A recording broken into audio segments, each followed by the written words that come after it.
por estar nuevamente el día de hoy con nosotros. Viernes. Oh, viernes, que te quiero viernes. Gracias a Dios que es viernes 16 de junio. Bueno, hay algunas notas. Vamos a ver lo del Tratado de Libre Comercio. Ya están nuestros invitados para comentar lo que se tiene que hacer, lo que se está haciendo, lo que se va a hacer. Yo le platicaba que el otro día estuve con Jaime Zabludovsky. Jaime Zabludovsky, a mí me acuerdo, bueno, no es que me haya aceptado venir el día de hoy, pero no lo podía yo invitar, porque me dijo, ¿por qué no puedo ir? Pues porque ya está completo el panel. Pero Jaime Zabludovsky, fíjese que cuando yo hacía los programas de Televisa, él iba a todos los programas de Televisa. Y entonces cuando hacíamos lo del cuarto de al lado, él llevaba a los empresarios. Entonces ahí aprendimos mucho de lo que era el Tratado de Libre Comercio en aquel entonces, gracias al TEC de Monterrey, Campus Monterrey. Bueno, pero ahorita están ya nuestros invitados para platicarles de todo esto, pero yo quisiera comentar varias cosas. Yo quisiera comentar eso del suicidio. No, ni más. No, ahí los asesinan. Yo creo que el único que no está enterado se llama Erubiel Ávila, o sea, hace güey. Perdóneme usted, pero me da mucha rabia y mucho coraje que haya aparecido un señor valiente, que es no sé qué es, el fiscal, creo, y dice, no, pues estamos haciendo la investigación. Pero fíjese usted, primero hablaron de una, que era una cuerda de una persiana, pero así hablaba como yo ahorita. Es como, mire, es como una cuerda de una persiana. Yo dije, ay, en la madre, ¿a poco tienen persianas? Y después Mansur, que es el secretario de gobierno, habla del cable. ¿Cuál cable? Es el secretario general de gobierno. Y dice, no, pues fue un cable. Ahora salió que es el mecate con el que ponen ahí su ropa, que eso es válido. Oiga, ¿usted ha visto un suicida sentado después de que se ahorca? Porque estaba sentado. ¿Pero cómo? ¿Ya lo habían sentado? ¿Alguien lo sentó? ¿Alguien dijo, ay, pobrecito, está colgando? ¿No? No, estaba sentado. Todo eso llama a muchas cosas. ¿Cuántos estaban en esa celda? ¿3? No es cierto. 20. ¿Por qué 20? Porque tienen hacinamiento. Son 12 celdas. Por si no las conoce Rubiel Ávila, 12 celdas en un solo corredor. Esas celdas están separadas del reclusorio, porque son las de COC, no sé cómo se llama, ahorita me dicen, es donde los llevan por primera vez y ahí les empiezan a sacar todos sus datos y toda su información. Y tiene un nombre, COC o COD o una cosa. Igual aquí en la Ciudad de México, Pero ese corredor es el corredor del diablo, es el corredor de la muerte, porque no tiene una sola cámara de video. A estas alturas, que no tengan cámaras de video los reclusorios, ay, Rubiel, ahora sí te viste, pero inepto. No encuentro otro término. Y Mansur, rebasado con lo del famoso cable con el que se suicidó el asesino. La gente está contenta de que lo hayan matado. La gente, bueno, después de lo que sucedió con esta niña, yo creo que todos vivimos esa tragedia. Lo único que yo nunca entendí, y se lo platicaba yo ayer o antier a usted, que cuando Denis presenta este video de Televisa, el video cuando él sube a la niña, no estaba lloviendo. Y él decía que la subió porque estaba lloviendo. Qué raro, ¿no? Y posteriormente, bueno, pues lo de la famosa alerta Amber. Ahora sí hay una explicación. Llega este sujeto de apellido Valiente, que es el mero ahí de la policía o de la procuraduría o no sé de dónde, y dice, no podemos hacer una alerta Amber porque el protocolo lo impide por 48 horas, porque si no matan a la víctima. Entonces la niña podía haberse estado ahí 48 horas. Pero a la señora no le dijeron eso. Le dijeron que se había ido con el novio de la niña de 11 años. O sea, como que algo tan simple y algo que ha sido tan sensible para el país. Esto no es doméstico, esto no es regional, esto no tiene nada que ver con el Nezahualcóyotl, ni con el Estado de México, ni con las pasadas elecciones. En el país la gente está enojada. Las redes el día de ayer, yo diría que la gran mayoría, y no sé si el 60 o 70%, estaban a favor de que lo hayan asesinado. Bueno, ¿por qué los matan? Porque ahí los matan.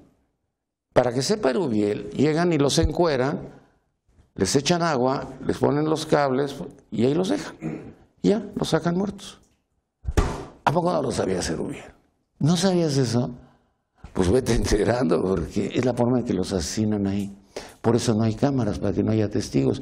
Pero Ya le preguntaron, a ver, Erubiel, ustedes dicen que estaban 3 ahí, ya les preguntaron, porque dicen que estaban dormidos. Ay, carajo, pues sí, estaban dormidos. Y el que se levantó a tomar agua, dijo, ay, míralo, está muerto y sentado. Carajo, ¿cómo muerto y sentado? Porque todavía dices, bueno, lo bajó, lo sentó. Yo no le entiendo a esto, no soy investigador, yo de agente del Ministerio Público me moriría de hambre, pero esto es tan simple que no puedo aceptar que los especialistas se hayan ido en la pinta y nos estén engañando. Ya pasaron las elecciones, Erubiel. De veras, a mí me da mucha rabia. Me da mucha rabia, 20 internos, y dice asfixia mecánica, el cadáver sentado. Ay, no. Eso ya es la conclusión para que quede claro de que sí estaba sentado el cadáver. Pero estaba cansado de estar colgado y dijo, ni madre, me siento un rato, ¿no? Antes de que aparezca. Bueno, a las 5 de la mañana que descubrieron el cadáver, nadie ha dicho a qué horas murió. ¿Por qué? Pues porque nadie sabe. Ah, es que se nos pasó, pero estamos haciendo la investigación. No se le hace que no están haciendo nada. Ah, pero ya corrieron al director. Mire, un día, Emilio Choyfet, yo estaba haciendo un programa de reclusorios. Y Emilio Choyfet era el gobernador del Estado de México y se queda dormido el director del reclusorio. Y Juan Velázquez le pregunta, y en la cámara, ante la cámara, eran como las 4 de la mañana y el cuate se quedó dormido. Y el otro día lo corrió porque él no podía permitir eso. Este hombre debería de estar atento, pendiente de todo lo que estaba sucediendo. Se me hace como que no era necesario llegar a eso, ¿verdad? Yo creo que lo que quería Emilio era sacarle raja al partido y decir, para que vean que nosotros estamos muy atentos a todo eso. Pero lo de ayer, me doy, en verdad me doy. Me doy porque no le entiendo. El cadáver estaba sentado y todavía no saben a qué horas murió. Bueno, ayer lo de Javier Valdés se cumplieron 30 días, todo el mundo salió y pues parece que no va a suceder nada. Y también por falta de cámaras. ¿Qué sucede en Culiacán, Sinaloa? En Culiacán, Sinaloa, bueno, pues obviamente usted lo sabe, el que era el director de comunicación del presidente de la República le pide una gubernatura. Entonces le dice, a ver, mi amigo David López, ¿de dónde eres? De Sinaloa, te doy la gubernatura. No, pero soy re güey, voy a perder. Pues pon a otro. Y pone a Quirino Ordaz. Entonces yo cuando me encuentro a Quirino Ordaz en un restaurante le pregunto sobre por qué no había cámaras. Es que se había concluido el contrato de las cámaras de Servitech. Y entonces íbamos a hacer otro contrato. Y no hicimos el contrato. En el centro de Culiacán no había cámaras. Y cuando lo asesinan le pregunto, a ver Quirino, yo no lo conocía, nunca lo había visto. A ver Quirino, pero primero dijeron que eran 12 casquillos y que eran 12 balazos. Y en la autopsia, pues dicen que son 13. Sí, pues fue una equivocacióncita. O sea, les vale madre, les vale madre. Lo ejecutaron, lo hincaron y lo asesinaron. Bueno, ahí está Javier y bueno, pues ya se convirtió en un ícono porque todo el mundo tiene que ver con eso. Pero lo del día de ayer del presidente Peña a mí me da vergüenza. A ver, Enrique, pon atención. Se levanta Álvaro Delgado con una, pues no sé si era manta o una tela, diciendo que pues ya basta, ¿no? Y le caen ahí 5 del Estado Mayor, 4 hombres y una mujer, para que se siente y quite eso. Entonces Peña le dijo más o menos esto: déjenlo, amigos, señores amigos del Estado Mayor, déjenlo. Entonces se sacan de onda. Su manta la debe demostrar, porque estamos hablando de eso, de la libertad de expresión. Y yo refrendo la libertad de expresión de mi gobierno. No, eso no es libertad de expresión, Enrique. De veras, no es libertad de expresión. Bueno, pues Álvaro Delgado, cuando le preguntan, él dice algo pues muy simple, ¿no? Dice, yo no quería molestar a nadie, no quería afectar a nadie, pero si era una reunión de periodistas y había periodistas, pues todo el mundo estaba enmudecido. Es que la libertad de expresión es para los alineados, a los que les dan su lana y se quedan quietecitos. Pero usted puede estar recibiendo su lana. A ver, si ya hay contratos en que una empresa de radio, de televisión, sus conductores, pueden estar recibiendo dinero. Se vende el espacio, no el editorial. Y eso ha sido siempre. Entonces no sé por qué ahora ustedes están tan preocupados de eso. Bueno, Fox en las entrevistas. Fox tiene un programita ahí que le hizo Carlos Marín en Milenio, en donde aparece hablando de lo peligroso que es este señor López Obrador. Es Venezuela.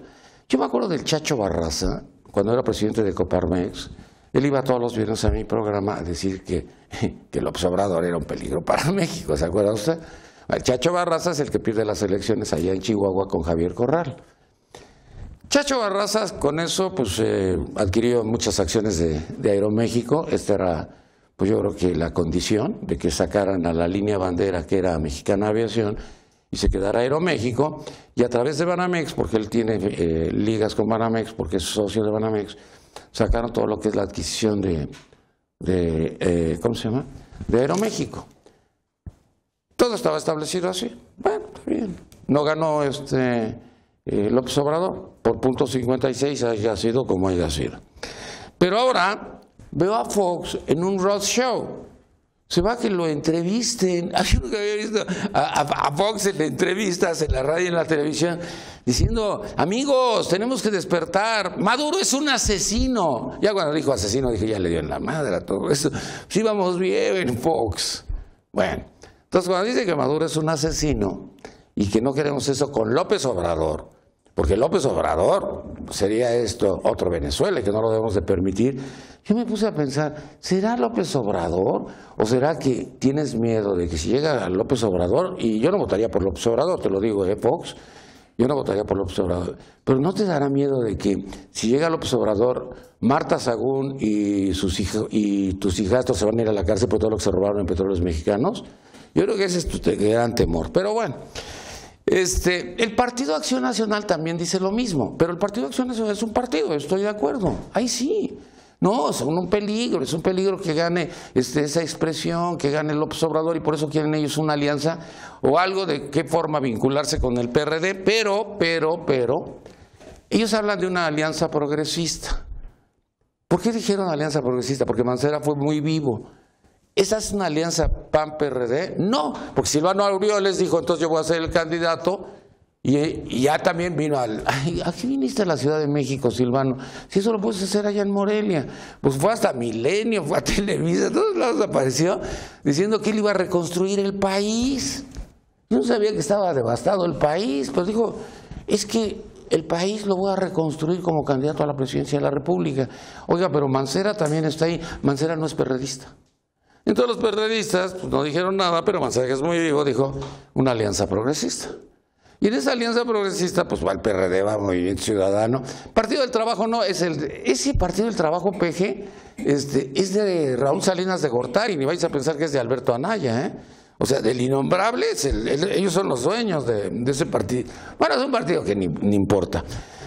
Pero nuevamente regresando a todo esto, yo me pregunto, si ya habíamos terminado las elecciones, ya habíamos pasado las elecciones, y ahorita estamos en el trago amargo de que los panistas pues, están todos contra todos. Entonces, si gana Ricardo Anaya, pues se desmorona el PAN. Si gana Margarita y Calderón, su esposo, pues se desmorona el PAN. Y si gana Ratabala, Rafael Moreno Valle, que puta ya nos llenó de espectaculares todo, yo no sabía que vendía libros, pero la Fuerza del Cambio, puta, es un mega madrazo, le ha dejado más dinero. Es un libro que hay más espectaculares que libros, eso sí. Los espectaculares están en toda la República Mexicana.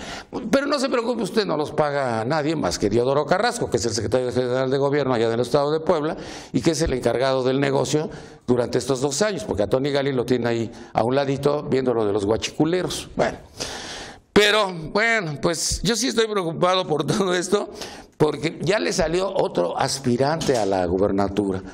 Javier Lozano, el que fue secretario del Trabajo, si usted recuerda, también fue priista y fue subsecretario en la Secretaría de Comunicaciones y Transportes, después fue candidato a diputado federal por el PRI en la ciudad de Puebla, y pues nadie lo conocía porque vivía aquí en México, no usted a pensar por otra cosa. Y cuando arranca su campaña, pues no pasó nada porque no había nadie. Bueno, ahí pierde. Lo hace secretario del Trabajo Felipe Calderón, pero ¿por qué lo hizo secretario del Trabajo si sabía mucho de la Secretaría de Comunicaciones y Transportes? Porque Emilio Azcárraga lo impide y dice, no quiero a ese güey de secretario de Comunicaciones y Transportes porque era empleado de Salinas en Televisión Azteca. Y ya, le da la Secretaría del Trabajo y ya estaba todo muy bien. Pero ahora lo hacen director de Comunicación Social. Ya no, se dio así, se fue en un resbalón. Qué horrible. A lo mejor tiene problemas económicos, puede ser, ¿no? Y ya no es de secretario de Trabajo, ahora es director de Comunicación de Tony Gali. Y ayer se autodestapó para ser candidato al gobierno. Pues no, Marta Erika Alonso, la esposa de Ratabala, va a ser la gobernadora. ¿O ya va a competir este güey con él? No, estamos en un verdadero problema. Ayer le rendía yo tributo al arzobispo Chedraui, a quien quise mucho, a quien admiré mucho y a quien le debo mucho. ¿Quién era el arzobispo Chedraui? Era el padrino, para acabar pronto. Entonces llegaba y le pedía un favor y se lo hacía. Pero le decía, me debes uno. Y bueno, pues lo que he comentado siempre, yo traía un pleito a muerte con Marcelo Ebrard. De repente suena el teléfono de la casa de usted, contesto y me dice, te voy a poner a Marcelo para que hagas pases porque tú me debes una. Así era, ese era el padrino. Estaban priistas, bueno, estaba López Obrador, carajo, en las comidas. Y el que, bueno, pues daba gracias por los alimentos era, fíjese, la iglesia de él pues era una iglesia minoritaria, pero tenía puro millonario, o sea que se ve que todo el mundo le daba dinero porque esa catedral que tiene de San Pedro y San Pablo, puta, ¿quién no la quisiera? En donde ahora fueron todos los funerales del arzobispo Chedraui. Pero fíjese que Norberto Rivera era el que daba las gracias ahí con el micrófono por los alimentos y todo, pero estaban todos, había pues, bueno, ateos, pues muchos, y protestantes todos, pero era muy rara esa relación. Todo empieza en su casa. Era una casa en donde pues eran 300 los que se juntaban el 17 de enero de año con año, de cada año, y un 17 de enero, que fue el último que hizo en su casa, pues ya no había espacios, ¿no? Entonces cuando llega Olegario Vázquez Adlir, el hijo de Olegario Vázquez Raña, pues ya no tenía dónde sentarse, le dije, si pones una nalga acá, yo pongo la nalga del otro lado, y tenemos una silla. Y dijo, no, ya no vuelvo a permitir eso.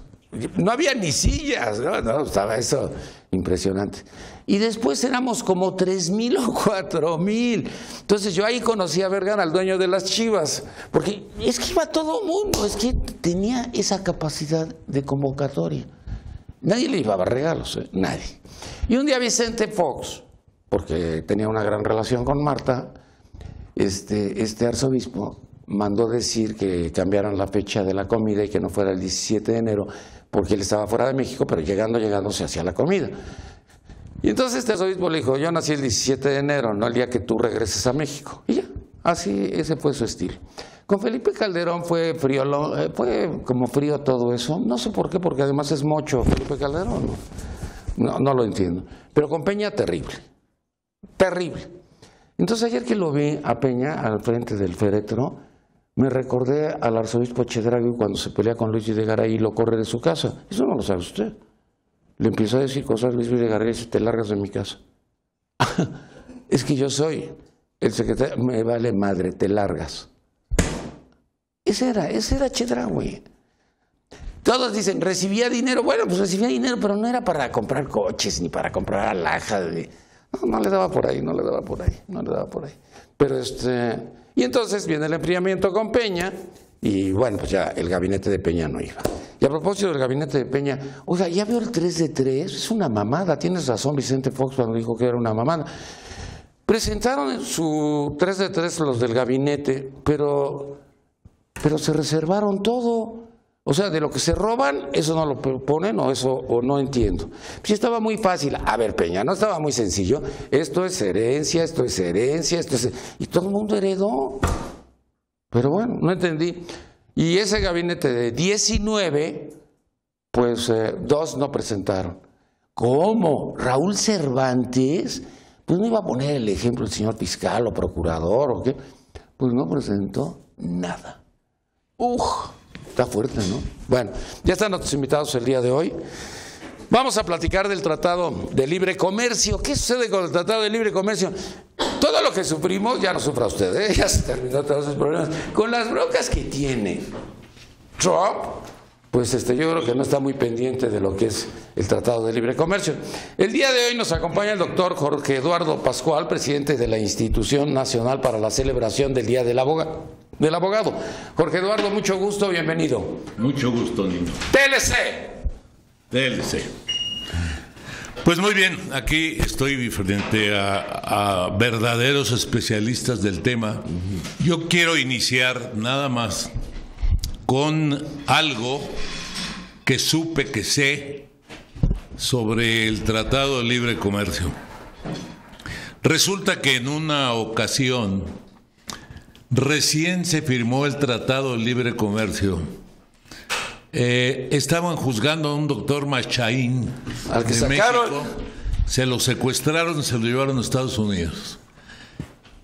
Y iba a haber una reunión de la American Bar Association, el organismo cúpula de los abogados de Estados Unidos, y le pidieron a la Federación Interamericana de Abogados que designaran un abogado latinoamericano para ir a defender el caso Machaín en la asociación. Y la Federación Interamericana de Abogados me pidió a mí que yo concurriera a Texas a ver esto. Tuvimos un debate muy interesante sobre la prisión. Ya sabes que en el sistema del Commonwealth, la justicia del Commonwealth, ahí el precedente es el que cuenta. Y habían a la Corte de Estados Unidos aceptado una tesis de Alan Cresco, que era el asesor del Departamento de Estado, de que había un precedente de 1800 y tantos de un peruano sustraído de un barco para ser juzgado. Y luego en 1912 había otro que habían traído de Sudamérica también. Noriega de Panamá. Noriega no, pero esos fueron los precedentes en los que se basaron. Defendimos a este hombre, a Machaín, por la muerte de Camarena, porque estuvo presente, etcétera. Me dieron la razón los abogados norteamericanos, le pidieron a la Corte que no volviera a aprobar algo así. Pero yo tuve la oportunidad de ver el tratado. ¿Ya se había firmado? Ya se había firmado y lo trataron los norteamericanos ahí. Resulta que Salinas fue tan torpe que firmó un tratado cuando que Estados Unidos y Canadá firmaron un agreement. Sí, pero lo tenían de un año antes. No, un acuerdo. Sí, ellos tenían acuerdo. Y él firmó un tratado. Para nosotros el tratado tiene fuerza constitucional, y pues según el artículo 133 constitucional. Entonces, Salinas se apresuró a cumplir porque era un tratado. Aquellos no, era un acuerdo. Y llegando a México nos modificó para empezar la ley de profesiones, para que pudieran ejercer abogados norteamericanos y canadienses en México sin problema.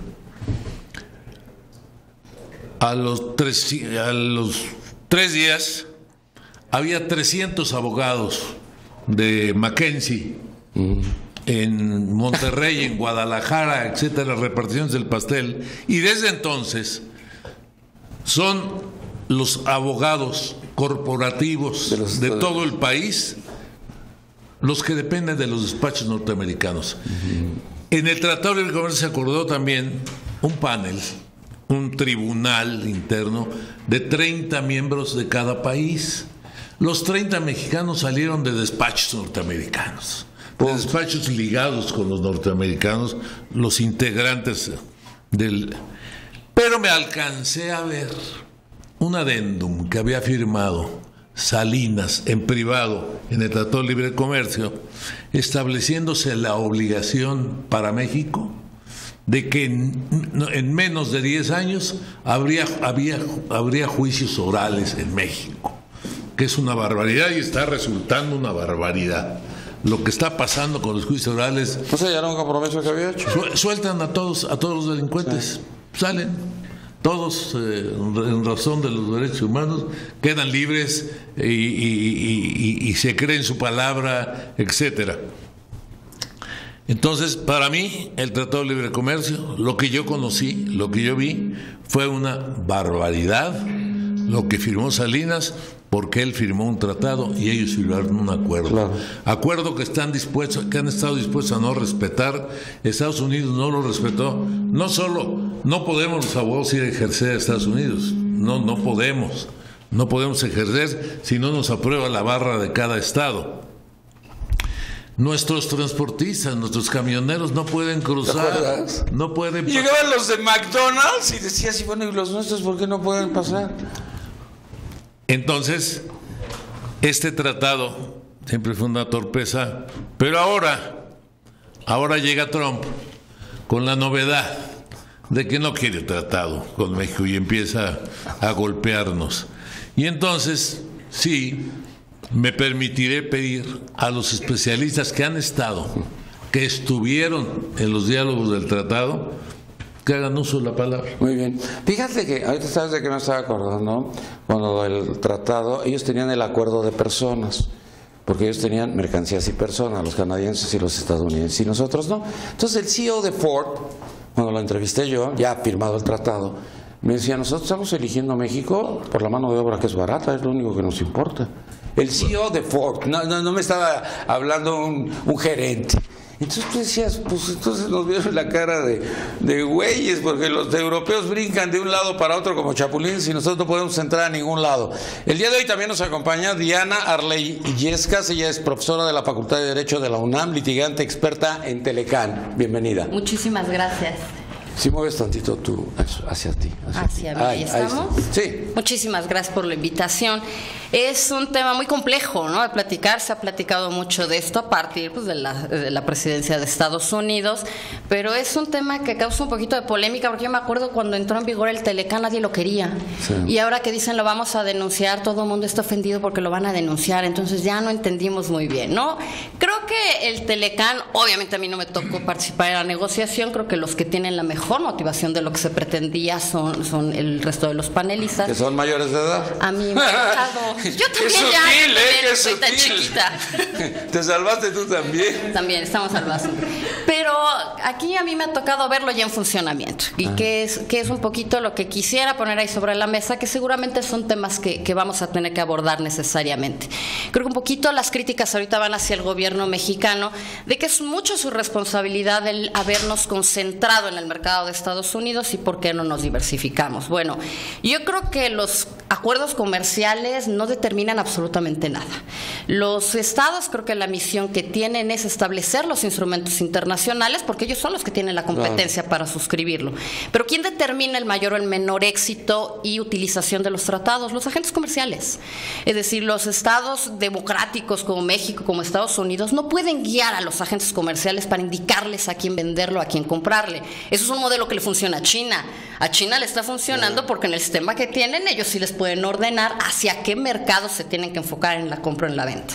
Entonces también ha habido un poquito de comodidad en ciertos sectores mexicanos en sencillamente ubicar su mercado en Estados Unidos porque es más cercano, porque es fácil la transportación, y tampoco quisieron enfocarse hacia otros mercados que pudieran tener. Aparte, las condiciones del comercio en México de veras no las crea el Telecán y Salinas. El comercio con Estados Unidos está desde 1823 con el primer tratado de amistad, comercio y navegación. Un programa a Tijuana y dije, vamos a hablar del Tratado de Libre Comercio. Entonces levanta un señor y me dice, yo desde que nací estamos en un tratado de libre comercio. Todos en ese momento me sentía avergonzado de no saberlo. Siempre hemos estado en comercio internacional con Estados Unidos. En el siglo XIX no se concebía como libre, pero ya era un comercio, ¿no? Y bueno, ahorita quizá habría que exponer que quizá el temor que se ha lanzado a nivel empresarial y a nivel ciudadanía con mayor fortaleza, pues es quizá un poquito la falta de claridad en el discurso del gobierno mexicano. Nosotros seguramente hemos platicado de muchas cuestiones que podríamos decir y que calmarían mucho a los agentes y no se dice, ¿no? Por ejemplo, ahí tenemos a la Organización Mundial de Comercio, que sería un tema interesante de tocar, porque ahora que se toca el TLC, ahora sí ya nos estamos acordando de que existe la OMC, que es la que nos puede salvar. Oye, el canciller, que es amigo, dice él, amigo del yerno, que ha de ser conocido nada más, pero bueno, él dice que es amigo. Cuando habló con nosotros decía, pero nosotros tenemos 44 tratados de libre comercio y no tenemos problemas. Puta, entonces si no tenemos problemas, ¿por qué estamos ahí mendigando, no? O ¿qué hemos hecho con 44 tratados de libre comercio? Porque yo ni siquiera enterado estaba de que teníamos tantos. Tenemos uno con Israel donde el total de nuestro mercado con ellos es del 0.07%. ¿No te acuerdas lo del ¿Para Brexit? qué sirve, y no? todos estábamos así sorprendidos y dijeron, ¿ya vieron qué es lo que negociamos con los británicos? Nada. También nos acompaña el día de hoy el licenciado Gustavo Uruchurtu, ese apellido, ese sí es apellido, maestro y catedrático de la Facultad de Derecho y negociador del TLC. Gustavo, mucho gusto, bienvenido. Muchas gracias, Nino, muchas gracias por la invitación, por estar aquí con tu público también. Está abierto, está abierto. Y bueno, a mí sí me gustaría platicar y hacer varias precisiones, ¿sí? Porque se ha satanizado mucho al TLC. Y yo creo que ha sido un instrumento comercial de la política mexicana que ha tenido un éxito. Vemos en la balanza comercial que hemos tenido, la cantidad de comercio que hay al derecho y al revés de los dos países. Y yo generalmente cuando doy mis clases a mis alumnos les digo, ¿quieren ver una foto de lo que es el TLC? Vayan a la carretera de Monterrey a Laredo. Se ven los trailers que van y vienen, y van llenos de cosas que vienen de Estados Unidos y mercancías que van también a la frontera. Entonces son mercancías que se producen, se ensamblan. Además, al día de hoy, ya toda la parte de libre comercio ha cambiado de lo que era hace 25 años, porque nosotros pensamos, vamos a importar esto y vamos a traer y vamos a exportar esto. Ahora se importan insumos para producir otros que se vuelven a llevar y regresan, en fin. Entonces, todo el esquema del comercio ha cambiado. ¿Qué ha sido un motor de desarrollo? Ha sido un motor de desarrollo. Ya van a ser casi 30 años que empecé a dar clases. Una de las cosas que les decía yo a mis alumnos es, aquí nunca vamos a hacer aviones. Y hoy tenemos una de las industrias de aeronáutica que está entre las 10 del mundo. Y eso ha sido gracias a todo este intercambio comercial que hemos tenido. ¿Qué pasa ahora? Yo creo que es muy interesante lo que se está sucediendo. Pues fue una campaña de Trump utilizar la bandera del TLC. Sin embargo, como dicen en la teoría de las relaciones internacionales, la teoría realista, dice vamos a ponernos en los zapatos de cada lado. Claro. Y una cosa es el discurso y otra cosa es la realidad. Y tan es la realidad que cuando Trump anunció que iba a denunciar el TLC, no fue Peña Nieto ni fue Trudeau, fueron los congresistas de los estados agrícolas que fueron y dijeron, cuidadito donde denuncies el TLC porque esto va a ser catastrófico. Entonces ahí paró. Entonces, si nosotros vemos hacia atrás el discurso, primero era denunciar el TLC. Luego era renegociar el TLC y ahora es modernizar el TLC. Y para muestra un botón, si uno se mete a la página del representante comercial de Estados Unidos, pues siguen hablando de las virtudes del TLC. Claro. ¿Sí? Entonces, es un instrumento que ha funcionado de los dos lados. El discurso de Hillary Clinton también era de actualizar el TLC. Sí. Actualizar. Y también cuando estuvo Obama, también hablaban de que había que... Actualizar. Porque... Ahora... A mí me gustaba un ejemplo de Hillary, decía, en ese entonces no había redes sociales y eso se me hizo tan significativo que se me quedó grabado. Claro, entonces hemos dado un giro, deberíamos de actualizarlo, deberíamos de hacer muchas cosas para modernizarlo. Aquí hay que tomar en cuenta una cuestión y el doctor Cruz quizá me completará lo que voy a decir. El TLC ya se estaba actualizando con el TPP. Ahí venía la actualización del TLC, entonces se queda fuera, se acaba el TPP, entonces ahora sí hay que actualizar el TLC porque ya no se pudo actualizar con el TPP. ¿Tú sabes por qué lo firmó el Ildefonso Guajardo? ¿El TPP? Sí. ¿Sabes o no? Pues la razón real, no sé, a lo mejor usted sabe una razón que no conozco detrás. ¿Por qué lo firmaste? Porque tenía que firmarlo. Pero había que firmarlo. A ver, espérame, tenías que firmarlo. Ya lo habías leído, ya lo habías pasado al español, ya lo habían mandado en castellano. No, lo firmamos en inglés porque nos convenía, porque eran 12 países. A nosotros no nos convenía, todos íbamos a ir sobre los gringos. Sí. Imagínate, los chinos iban a meter por Vietnam para bombardearnos y meterse al mercado de los gringos. Bueno, pero yo estoy con Trump. No, yo creo que firmar el TPP no era un error del gobierno, yo creo que fue un acierto. ¿Por qué? Porque era la manera de mantener las relaciones y los compromisos comerciales que teníamos Estados Unidos. Si hubiéramos quedado fuera, entonces no hubiéramos sabido qué estaba pasando y no hubiéramos podido proteger. Quizá no podíamos proteger todo porque también nos dejaron entrar a la hora que los americanos quisieron. Claro. Pero al final de cuentas el poder meter el bien, porque fue el mismo incentivo que tuvo Canadá con el TLC con nosotros, fue cuidar sus términos comerciales de que no se fueran a modificar con la negociación con México. Pero Trudeau dijo primero los canadienses, después los mexicanos, y tenía razón. Sí, pero ya están ahora que ya es trilateral, ya está cambiando, porque la realidad está llevando a todos a... Mira, tú ahorita mencionaste algo del TLC. Yo me acuerdo de la fayuca cuando era yo chavo. Pues yo no he visto a nadie que ande fayuqueando. O sea que eso de que vamos a Estados Unidos y nos traemos esto, si lo tienes aquí, ya. Bueno, esa es una. Los coches. Cuando veías los coches armados en México, decían, puta, mexicanos, mano de obra mexicana. Y ahora mira, un trancazo en los Estados Unidos, los ensambles de los mexicanos. Déjame platicarte una anécdota de recién del TLC, cuando trabajábamos en la Secretaría. ¿En qué secretaría estabas? En la de Comercio. Cuando pusieron todo lo del semáforo, etcétera, pues uno ya llegaba y picaba el semáforo.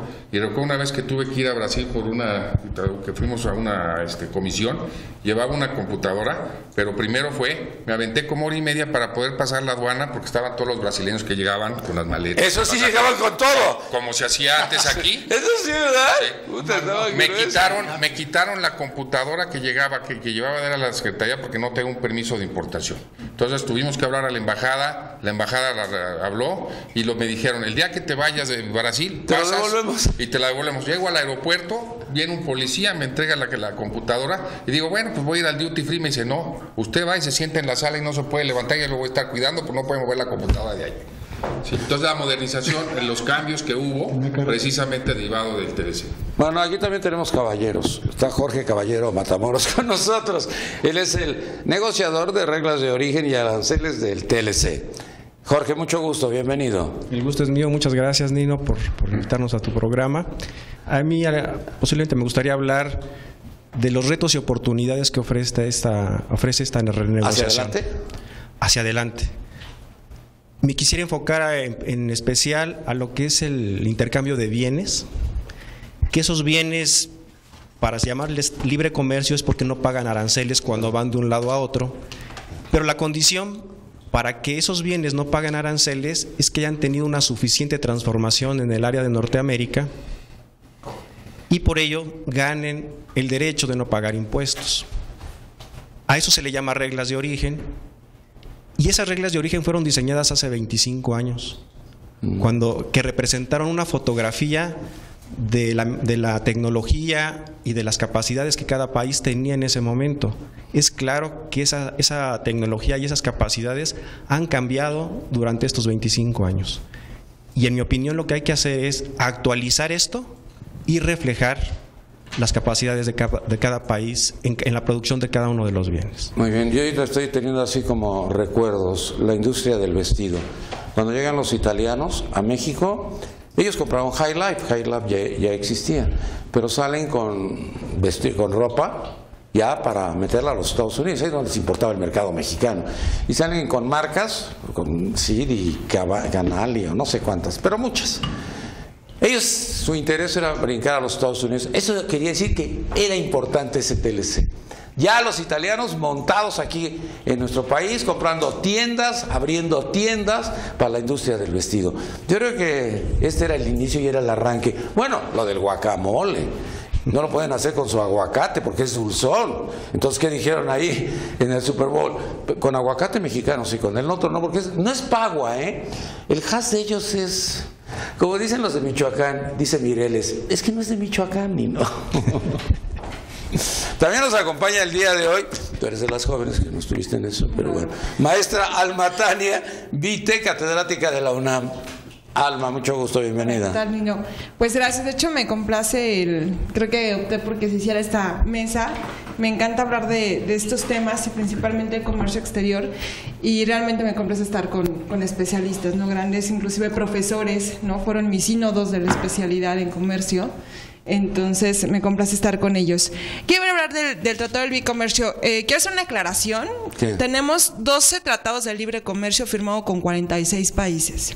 Bueno, entonces, él dijo 44. Ajá, son 12, pero son con 46 países. No aprendiste, hay 2 países más. No, entonces con 46 países son tratados de libre comercio. Tenemos APRIS, los APRIS tenemos 32 acuerdos y también tenemos acuerdos de alcance limitado que referentes a cooperación económica. Entonces, mi esposo me dijo que iban a ir a Japón. Le dije, ¿qué vas a firmar un tratado? Y dice, no, siempre hemos tenido tratados. Yo no sabía que teníamos tratado con Japón. Sí, tenemos tratado con Japón y es uno de los más importantes que ahorita hay, ¿no? ¿A qué se refiere? Yo quiero hacer la parte de la reflexión de que es cierto, se ha satanizado mucho la parte del Tratado de Libre Comercio, ¿no? En decir, bueno, es que no funciona, no sirve. En un momento cuando se negoció, es claro que se negoció son economías asimétricas totalmente. Esa fue la discusión, la asimetría de las economías. Eso es, yo creo que es, inclusive económicamente hablando y también culturalmente hablando, ¿no? Porque también influyen cuestiones culturales, ¿no? Entonces, yo sí considero que el error fue como en esa parte, decir, bueno, economías asimétricas. Sí, México se protegió en muchos aspectos, pero yo creo que sí le faltó en otros. Sin embargo, inclusive me metí ahí a revisar el examen de políticas comerciales que nos da la Organización Mundial de Comercio. Establece que realmente México a nivel internacional no está mal posicionado en el comercio internacional. Realmente el Producto Interno Bruto siempre ha ido como, digo, no crecemos abismalmente, pero sí tenemos un porcentaje diferenciado con otros países que cierran las fronteras a los tratados de libre comercio. Desafortunadamente con América del Norte, pues bueno, tenemos un talón de Aquiles. Nosotros somos América del Norte. Perdón, el Tratado de Libre Comercio con América del Norte. Piensan que somos América Central. Dicen, ¿estás en América Central? No, güey, soy de la parte del continente de ustedes. No, haciendo la aclaración, con el Tratado de Libre Comercio de América del Norte es... ¿Qué dijiste? ¿No se oyó qué? Que por eso no hay que decirles americanos. No, tan americanos son ellos como nosotros. Claro. Y tan norteamericanos son ellos como nosotros. Y se llaman Estados Unidos de América y nosotros Estados Unidos mexicanos. No América. America First. America First. Bueno, ese fake news no sabe nada, pero pues ya está aprendiendo. Pues, perdón por la interrupción, pero así es Pascual, ¿eh? Así es. Creo que hay que poner un aspecto importante dentro de las políticas económicas que tienen que tomar en cuenta México, es la dependencia alimentaria que tenemos con Estados Unidos, ¿no? Y dicen que es a raíz de los tratados de libre comercio, sí tenemos una dependencia alimentaria, y considero que ahora que se está viendo la renegociación o modernización como tal del Tratado de Libre Comercio con América del Norte, pues es importante enfocarse inclusive a las reformas que se hicieron en el 2003 en México, que fueron encaminadas a la parte de competencia económica, telecomunicaciones y la parte del sector energético. Yo creo que esos son temas importantes que deberían de considerarse nuevamente en el Tratado de Libre Comercio. Entonces, ahí es donde considero que, pues bueno, igual nos podrían hablar los expertos de cómo, a dónde irían las renegociaciones y la modernización del Telecán. También nos acompaña el doctor Rodolfo Cruz Miramontes, él es internacionalista, profesor en Derecho, tratadista y litigante. Doctor, mucho gusto y bienvenido. Muchas gracias. Así está bien. Recordaba yo, señor Garón, que al inicio de las negociaciones tuvimos oportunidad de estar en un programa con usted, allá en los 90s, Sí. allá en a altas horas de la noche, en el programa. Programas de 9 horas, de 10 horas. Sí. O sea que me da mucho gusto, pues, en pocas palabras, acompañarle otra vez y estar presentes en estas lides. Bueno, es muy rico el tratado en problemas, en temas, inquietudes y demás. Nos guste o no, está. Y se hizo en un momento dado en que en el mundo, que eso es lo que hay que entender, el entorno global que teníamos entonces, exigía acompañar a las grandes potencias de la integración, de buena voluntad o de mala, pero teníamos que estar. Creo que México hizo bien en superar una serie de problemas y no quedarse atrás, porque era como el tren que llega a la estación, comienza a marchar, se sube uno caminando, a los 20 segundos ya comienza a caminar más a prisa, etcétera. Y cada vez costaría más acompañar. Ahora bien, hay un punto de partida ineludable, la situación de diferencia en términos generales. Yo estoy de acuerdo con usted en que no solamente son económicos, son culturales, claro, sociales, etcétera. Pero en fin, esa es una realidad. Entonces tenemos que procurar superar esos problemas. Para algunos que nos ha interesado siempre este problema, esta situación del tratado, de los tratados internacionales y del comercio en sí. Teníamos en México en ese momento un Instituto Mexicano de Comercio Exterior que ayudaba a preparar a los técnica y profesionalmente a los productores, exportadores e importadores. Y entonces esto nos daba una visión muy particular sobre el tema. Y a la hora de la negociación, aquellos que tuvimos la fortuna de haber estado en el instituto, pues entendíamos la importancia del tema y la problemática que esto significaba, y negociar con norteamericanos. Que no teníamos ninguna experiencia, porque lo único que teníamos era el gas. Exactamente, por eso le digo a usted que fue un reto muy interesante. Y además, eso sí lo teníamos ya algunos de nosotros, experiencia de trato con norteamericanos, sí. Y hablo sobre todo con el gobierno. Ciertamente que el derecho, ahí está en una gaveta. Ellos, como gran potencia, actúan e imponen sus condiciones. Esa es la realidad. Entonces, ¿qué es lo que hay que hacer? Conocer eso y con sus propias armas, pues tratar de tener una posición adecuada. Quizá no la mejor que quisiéramos, pero una posición adecuada.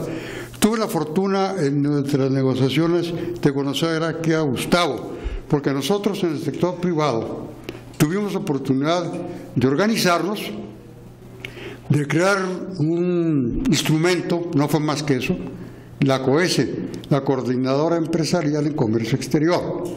Y allí, pues, los que teníamos estos intereses y las empresas afectadas y las asociaciones, los sindicatos, en fin, tuvieron un canal de comunicación institucional.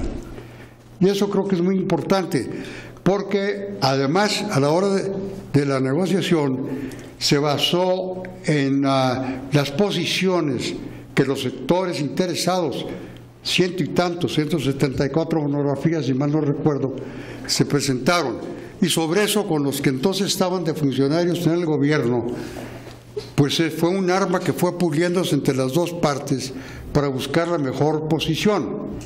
Y un pacto que se cumplió, que yo más o menos recuerdo que sí se hizo, con algunas fallas desde luego, en donde a la hora de negociar el gobierno, habiendo ya pactado internamente con el sector privado qué hacer en cada punto, entonces logramos más o menos un entente entre las dos partes en que no se cambiaría a la hora de negociar. Y como creamos después otra ficción muy interesante que pervive afortunadamente, pudimos estar en las negociaciones, no aquí en esta mesa, ni en este cuarto, pero sí en el de enseguida.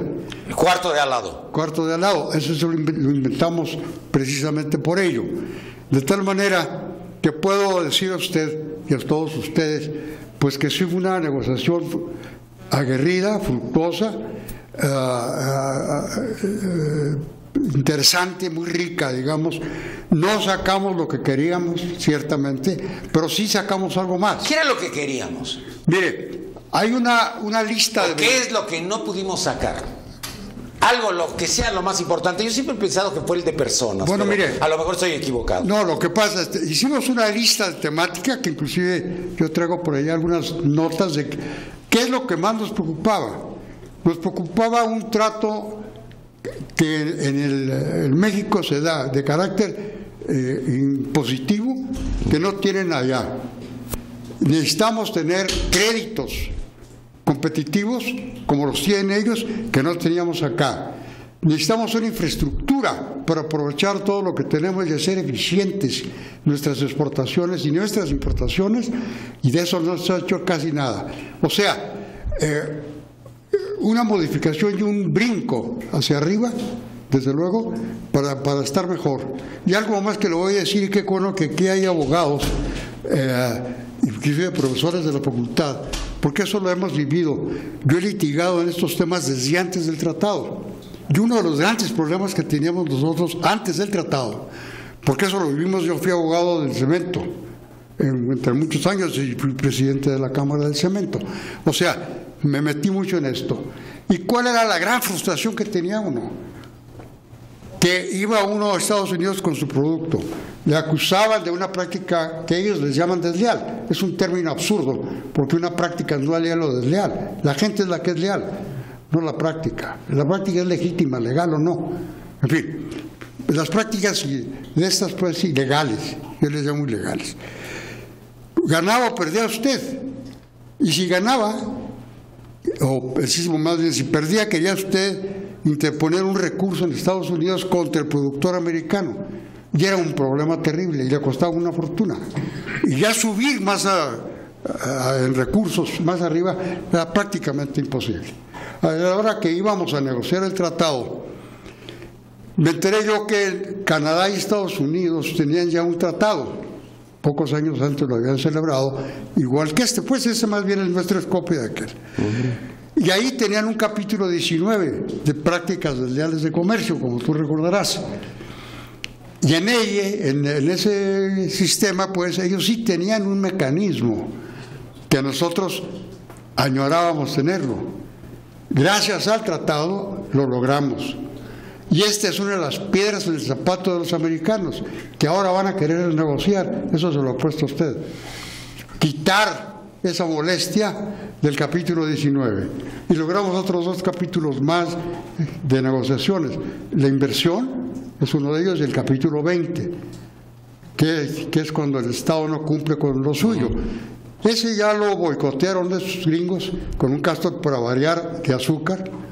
Pues lo hemos vivido eso. Por eso lo estamos viviendo. Entonces lo quitaron, lo boicotearon ese acuerdo, ese capítulo 20. Pero en fin, eso lo logramos y eso ha sido una gran cosa.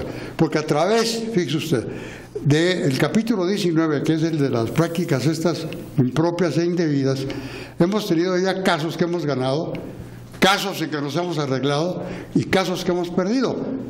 ¿Qué es en un juicio? En un juicio es eso. Ganas, pierdes. Entonces, pues, creo yo que en ese sentido sí hemos sacado cosas importantes.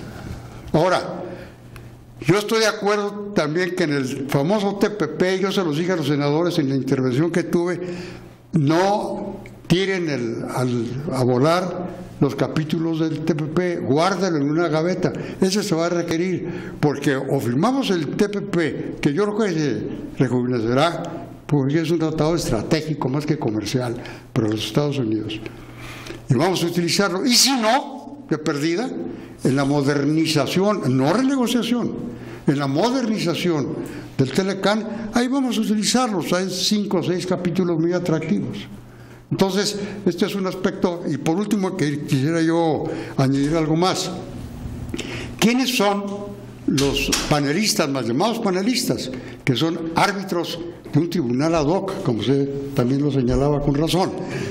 Pues son abogados que por algún motivo tienen interés en ello y que los gobiernos de cada país los recomiendan.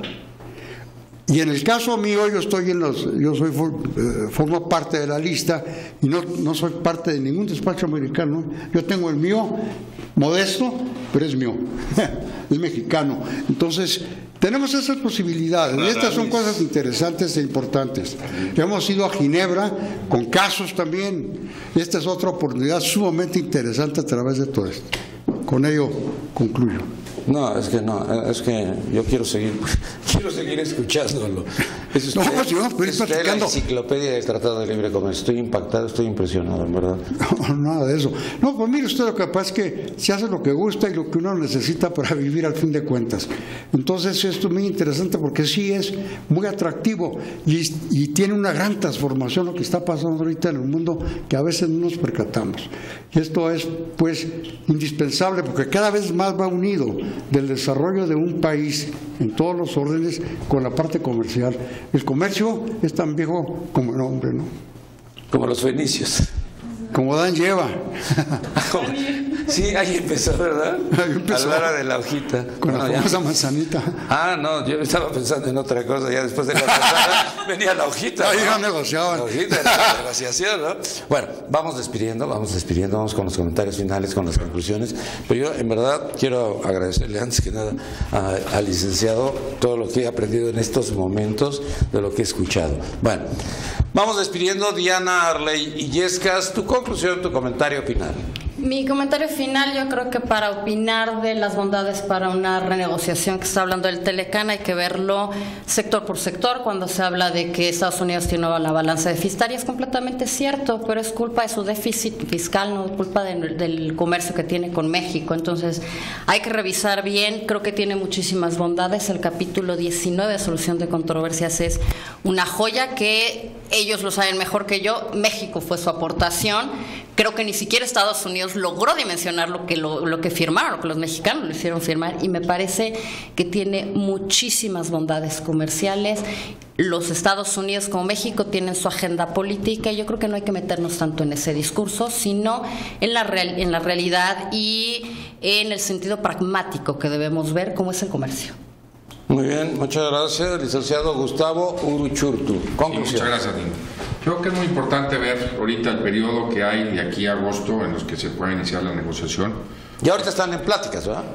Todavía no. En pláticas no. Pero hay que ver, porque la industria americana está mandando los comentarios de qué es lo que se quiere negociar. Y eso es muy interesante ver, porque acaba de presentar, por ejemplo, el sector agrícola y de alimentos, qué puntos quieren comentar. Y, por ejemplo, el capítulo 19, que yo siempre hubiera pensado que era de los que se tenían que tocar, ya la industria agrícola dijo, ese no lo toquen, ¿sí? Estados Unidos no lo quiere, nada más para ponerlo en enfoque.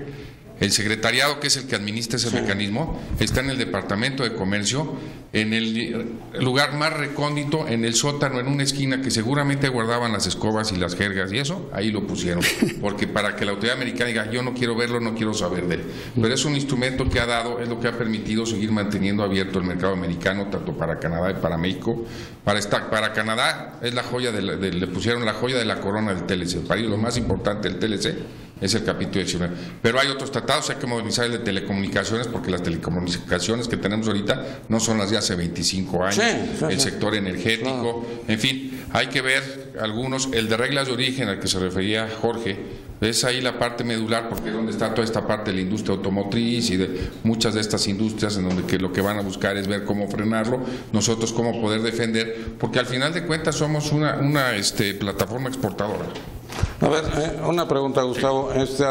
Iniciamos en agosto, pero tenemos una fecha límite que es diciembre, ¿o no? Porque ellos tienen elecciones en el 2018 y nosotros también. ¿Las elecciones no interrumpen este acuerdo, tratado? Lo único que interrumpe la negociación de tratado, al menos por la parte de Estados Unidos, es la autorización que tiene a través, porque para que puedan negociar el tratado requieren que el Congreso les dé una autorización a través de la ley. ¿Pero ellos van a tener elecciones en ese momento? No importa, pero la autorización ahorita está dada. Entonces realmente lo que está frenando son las elecciones aquí en México.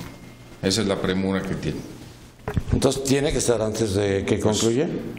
Sería lo mejor. Sería lo mejor, porque su aprobación sería más fácil ahorita, dependiendo de los escenarios que tuviéramos el año que entra, pero como dicen, esa es otra historia.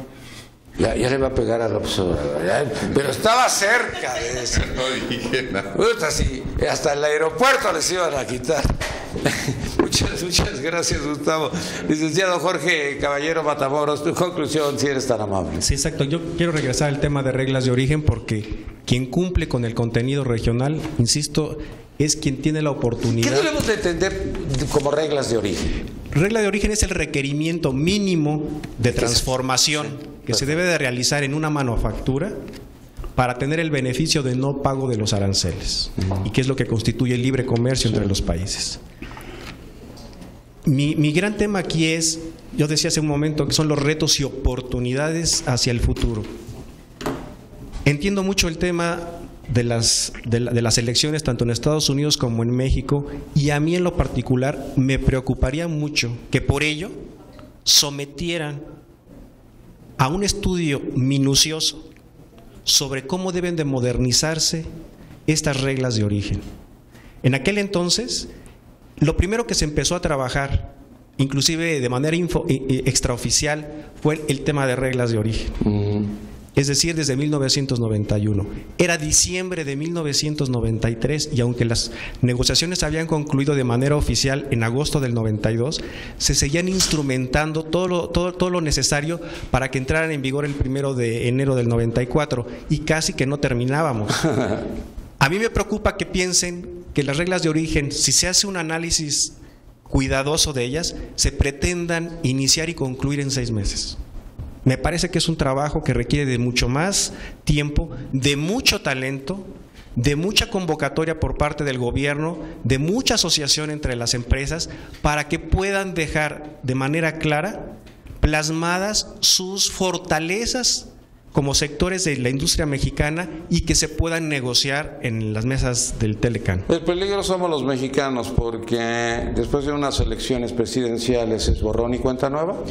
Pues en el caso, la historia quien sea. No, yo no lo sé. Yo recuerdo que en el Telecán, en el original, cuando ya se habían cerrado las negociaciones, Clinton le gana a George Bush padre las elecciones y Clinton dijo: para mí ese tratado es incompleto, y se tuvo que hacer algo al respecto sobre el tema laboral y el ambiental, y eso retrasó la entrada del Telecán. ¿Sabes por qué? Porque Salinas no peló a Clinton, y Salinas fue al juego de béisbol allá a San Francisco porque ya le había dicho, ¿cómo se llamaba el secretario de Hacienda que era el embajador de México en los Estados Unidos?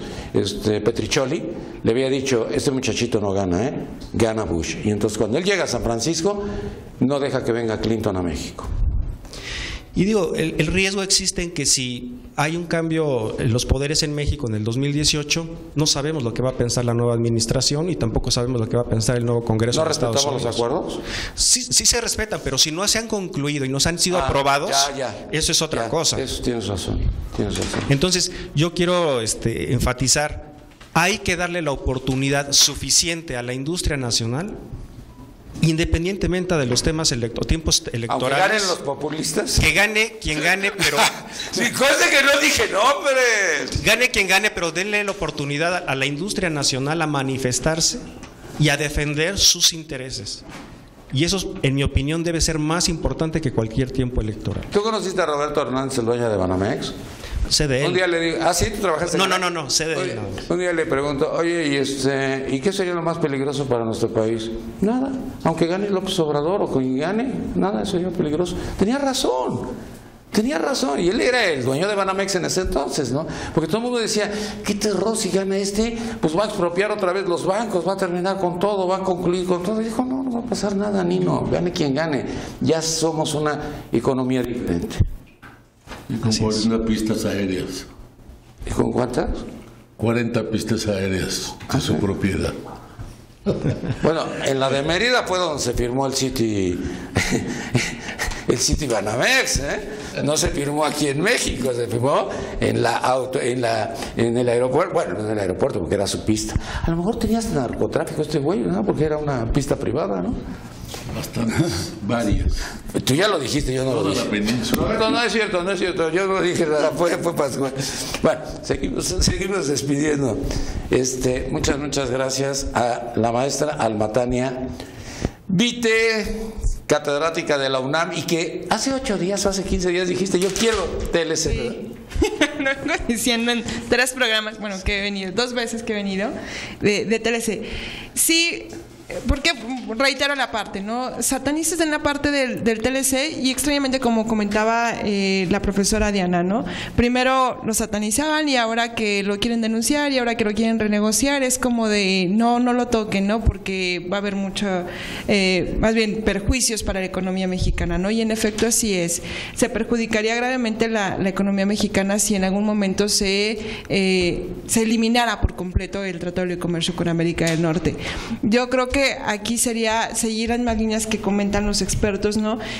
Buscar las áreas de oportunidad que tiene el tratado, como en la parte de telecomunicaciones, las reglas de origen, y estar totalmente conscientes de que no va a depender de ninguna elección. Aquí depende de los agentes económicos que, como mencionaba Diana, realmente no los podemos controlar, ¿no? Aquí las empresas, la rama de producción nacional, que es la más importante, ahí sí tendríamos que voltear a ver ver que el gobierno que llegue es que fomente la rama de producción nacional, ¿no? Eso sí sería importante y sería algo que beneficiaría eficazmente a la economía nacional. Muchas gracias, doctor Rodolfo Cruz Miramonte, su conclusión, y fue un honor escucharlo.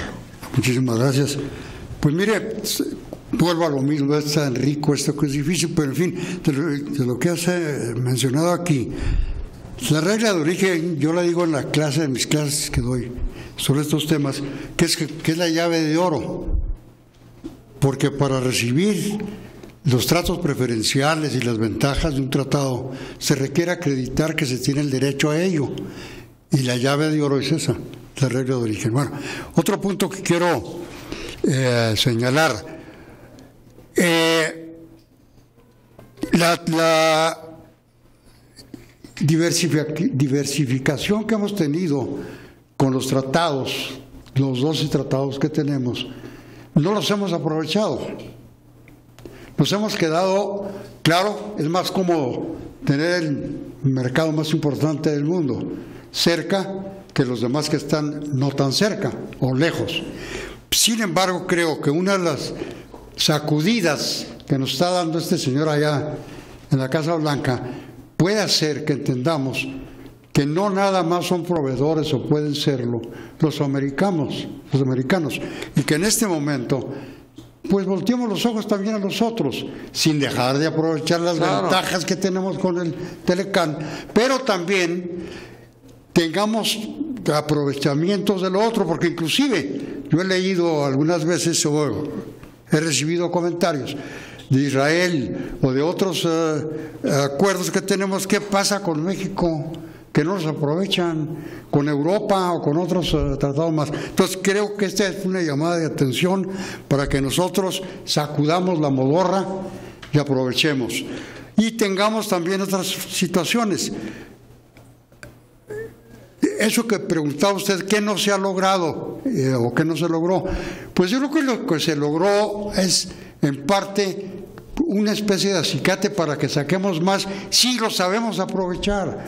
Entonces yo creo que una falla muy grande de México, de los dos sectores, público y privado, es que no hemos creado ni la infraestructura, ni hemos modificado los sistemas de apoyos legítimos, porque los poderosos por eso lo son, porque dan apoyo a los suyos, al productor y al exportador. Esos tenemos que hacerlo. La famosa, hay un último punto muy importante. Estos tratados bilaterales son para mí los que van a sustituir a una organización mundial que ya no opera, que es la OMC. En mi opinión, la OMC ya se acabó como motor de desarrollo comercial. Entonces, este tratado, el nuestro, y el TPP, que de alguna manera es hijo del Telecán, en un sentido meramente académico, son la futura plataforma del desarrollo mundial del comercio. Quería hacer esta reflexión. Muchas gracias, muchas gracias, de veras fue un honor. Yo nomás quiero platicar que se le ocurrió a Carlos Salinas de Gortari que yo fuera con ellos a Houston. Y a Houston fue Jacobo Saludowski, Gutiérrez Vivó, Nino Canún, éramos los únicos invitados por parte de él. Y entonces esta reunión era con Bush, era muy importante, y los que íbamos a tener, íbamos a presenciar todo lo que iba a suceder, éramos nosotros. Muchas cosas no entendí o no comprendí porque era de alto nivel, o a lo mejor no estaba yo enterado. Y cuando salimos, me preguntó, ¿qué fue lo que más te llamó la atención? Le dije, a ver, Carlos, si sabes hablar inglés, ¿por qué todo lo hacías en castellano? Porque él es un tiburón y no. Y entonces, si yo hablaba en castellano, estaba yo escuchando al traductor y mientras mi mente estaba pensando qué era lo que iba yo a responder y a contestar. O sea, todo esto era así como muy delicado, ¿no? Y al final, cuando concluyen y cuando terminan, pues nosotros estábamos muy contentos porque vimos a un Salinas de Gortari que me emocionó, a mí en lo particular me emocionó, porque estaba al nivel de ellos, al nivel de Bush, porque el de Canadá como que ni nos pelaba, ese era un problema, el de Canadá así como que, pobrecitos, ¿no? Que esos nomás hablan un idioma y nosotros hablamos 3 idiomas, bueno, pues ya partimos de una base equivocada. Pero Bush fue muy cariñoso con Salinas, Papá Bush, muy exageradamente cariñoso. Y bueno, pues ya se había firmado, ya podía ser cariñoso, ya había conseguido lo que él había querido. Bueno, yo quiero despedir al doctor Jorge Eduardo Pascual, que ya sé que sus próximos programas de televisión van a ser ya, ahora sí, en televisión abierta. Ay, estás terrible, ya no vas a venir con nosotros. Presidente de la Institución Nacional para la Celebración del Día del Abogado. Conclusión, Tratado de Libre Comercio. Conclusión, en primer lugar, yo pienso de manera personal que el Tratado de Libre Comercio es uno de los varios muros que van a encerrar a Trump para su salida de la presidencia de los Estados Unidos. Yo creo que varios muros lo van a atrapar.